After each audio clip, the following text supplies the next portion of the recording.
তুমি এখনো ঘুম থেকে উঠোনি? তুমি আমাদের বাড়ির নিয়ম কানুন জানো না? আমাদের বাড়িতে সকালে 6টার দিকে উঠতে হবে, উঠে বাসি কাজ সব সেরে নিতে হবে। বল কেন যে বুড়িটা এত বক বক বক বক করে মাথা খারাপ করে দেয়। যা একটু বাইরে থেকে ঘুরে আসে। টুম্পা বৌদি কি তুই ডাক? তোমরা আসো আসো, এখানে বসো বসো। কি হলো তোমাদের? গো কি হচ্ছে বলো। কেমন আছো? ভালো নাই, আমার শাশুড়ি আমাকে সব সময় বকে। আছে তাহলে তোমরা খবর খবর বলো বলো। ঠিক আছে আমরা বাড়ি গেলাম, তোমার শাশুড়ি যে শয়তান দেখলে বকাঝকা করবে। ঠিক আছে চলো। ও বৌমা যে আবার কি করছে দেখি একটু গিয়ে। কি বৌমা?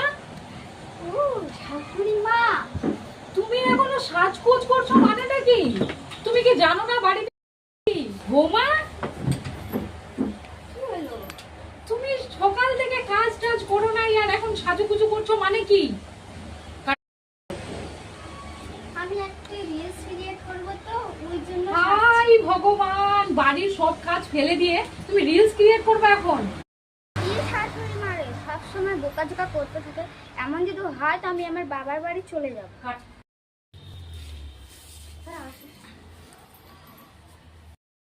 যাই বান্ধবীদের বাড়ি দেখবো বৌমাটি কেরকম কাজ শেষ করে।